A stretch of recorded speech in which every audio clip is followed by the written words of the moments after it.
What's going on, movie fans? My name is Michael Weer, and I like to talk about movies. Today, we're going to talk about the brand new, highly anticipated Spider-Verse movie. This movie was a visual masterpiece, just like the one before it. Okay, the official title is Spider-Man Across the Spider-Verse. I didn't want to just say the Spider-Verse movie, although you guys know what I'm talking about. Plus, you clicked on the link that said Spider-Man Across the Spider-Verse movie review. That's what we're doing here today. Let's do it. All stations, stop Spider-Man! You? Me? And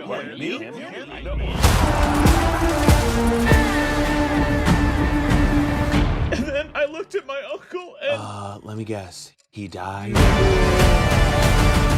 So guys, Spider-Man Across the Spider-Verse continues on with Miles Morales' Spider-Man. Of course, we got Into the Spider-Verse back in 2018, and that movie, I didn't even see it in theaters. I was like, I'm not going to go see an animated Spider-Man movie in theaters. I just don't have time for it. So I watched it at home, and I was blown away, and I was like, I can't believe I didn't see this on a big screen when I had the chance.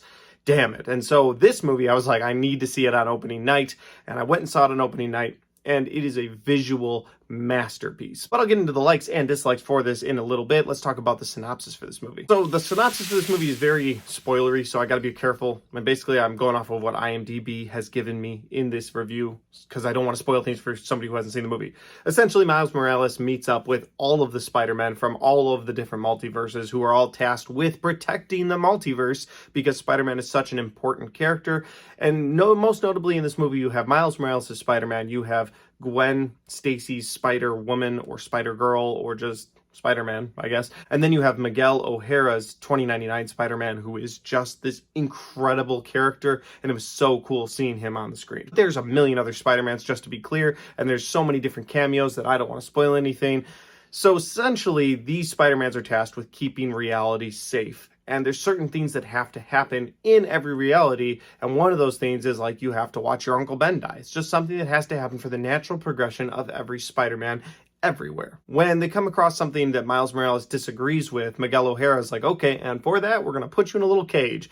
And he finds a way to break out of that cage, and now they are all chasing him across the Spider-Verse, trying to stop Miles Morales from breaking reality. And Miles Morales disagrees. He's like, no, there's got to be a better way to handle a certain situation, and I'm going to handle it. And that is all I can tell you, because I will start just spilling all of the spoilers, and this is a spoiler-free review. I don't want to spoil Spider-Verse for you guys. That brings me, of course, to my likes and dislikes. And my first like for this movie, of course, it's going to be how visually beautiful this thing was.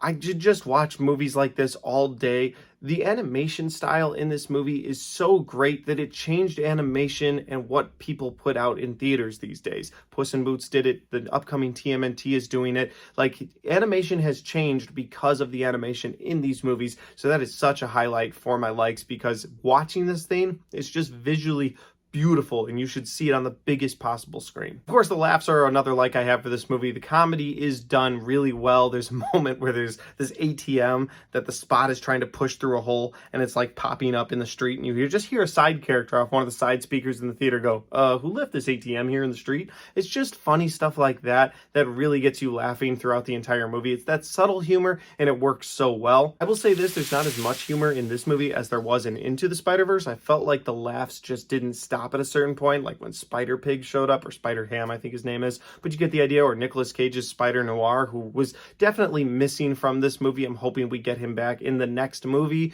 But yeah, the laughs were great, the comedy was great. Not as good as Into the Spider-Verse as far as the comedy goes, but still very funny. I do want to get into the crazy cameos, but I don't want to spoil them for you, so that's kind of a hard thing to touch on. I'll just say here that the cameos in this movie, there are some live action cameos within an animated movie, and it's blended beautifully. Like, I already said, like, it's visually beautiful, but they are able to blend live action with the animation, and it's done so well. Like, I can't imagine that all the studios that watch this movie don't take notes from this movie going forward. It's crazy. But yeah, the cameos in this movie, there's just some crazy stuff that I'm not going to spoil. If you're a Spider-Man fan, if you've seen any of the previous Spider-Man movies that have ever been made, I just watch this movie. It's incredible. The cameos are great. The final like I have for this movie is the plot. It's very interesting. It's very different than what I thought it was going to be. Like, the trailers did not do the plot of this movie justice. Not that anybody necessarily needed the plot of this movie. You're either going to go see the Spider-Verse movie or you're not. I feel like that's the case. The trailers were good, but they definitely didn't give you hardly anything that you were going to get in this movie. The movie's actually centered around Gwen Stacy's character a little bit more, I'd say, than anyone else. And it was cool seeing her backstory and seeing this movie kind of encompasses her story. You see her backstory, you see what she's dealing with, and she actually gets a satisfying ending to that conflict that started at the beginning of the movie. And all throughout the movie, it's more Miles Morales than anything else, but I really enjoyed the Spider-Gwen storyline throughout this movie. The only dislike I have is I feel like there was too much setup for the next movie in this movie. Like, there's a lot of characters, and I liked those characters. There's a lot of cameos, and I liked those cameos.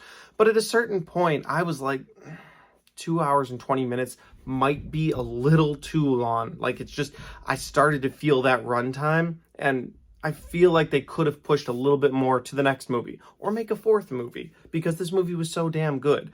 But ultimately, that's my only gripe, is that I felt like it was a little too long. Maybe I'm getting old, because I used to be like, yeah, give me a 6-hour movie, I'll sit there and watch it all day. But now I'm like, 2 hours, 20 minutes, like, I don't know. And so watching this movie, I did feel the time for this movie toward the end. Like, right toward the end, there's several places they could have cut it and just, hey, next time you're going to get an awesome movie. And they just kept building on it. And there was one scene in particular where I felt that runtime, and I don't want to spoil it, but it has to do with Miles Morales chained up. That's what I'll say. So if you've seen the movie, you know what scene I'm talking about. He's chained up in that scene, and it just goes on and on. And I was feeling that runtime. It's right toward the end of the movie. But with all that said, I'm still looking forward to the third movie in this franchise, which is going to be called Beyond the Spider-Verse. I thought Into the Spider-Verse was a masterpiece. I think this movie is damn near a masterpiece, maybe a little too long, but otherwise a very enjoyable movie, a movie that will be very high on my end-of-year ranking list, I am sure. I recommend this movie to you guys. Overall, I will say this is a fun time. If you're a Spider-Man fan or a comics fan in general, you'll really enjoy this movie. There's a lot of laughs. There's a lot of cameos. There's a very good plot. Just a little long, so make sure that you're seeing it at a showing where you're not tired. Maybe that was part of my problem. I hadn't slept yet. But with all that said, guys, that's my review for Spider-Verse. I recommend this movie. I enjoyed this movie, and I hope you did too. If you saw this movie and you've got thoughts and comments, throw that in the comment section down below. Hell, we can even talk spoilers down there, so if you want to talk about the different cameo spoilers or just what happened throughout this movie, let's talk about it down there. And finally, guys, if you haven't subscribed to my channel yet, make sure you do that, because I have a ton of content coming your way. June has some movies that I've been looking forward to for a long time, like Indiana Jones and the Dial of Destiny and The Flash with Michael Keaton returning as Batman. It's just, I can't wait. I've had my tickets for like 3 weeks now. 2 more weeks. I can't wait. Thanks for watching.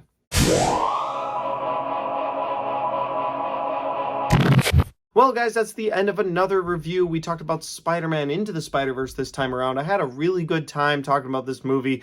Maybe I'll make a spoiler review for it in the upcoming week if I go see it again. Maybe I'll do that. But with all that said, guys, if you like this review and you want to see more of my content, you can subscribe to the channel, or you can check right here for all my 2022 reviews, or right there for all my 2023 reviews. And when I said or earlier, I meant in addition to.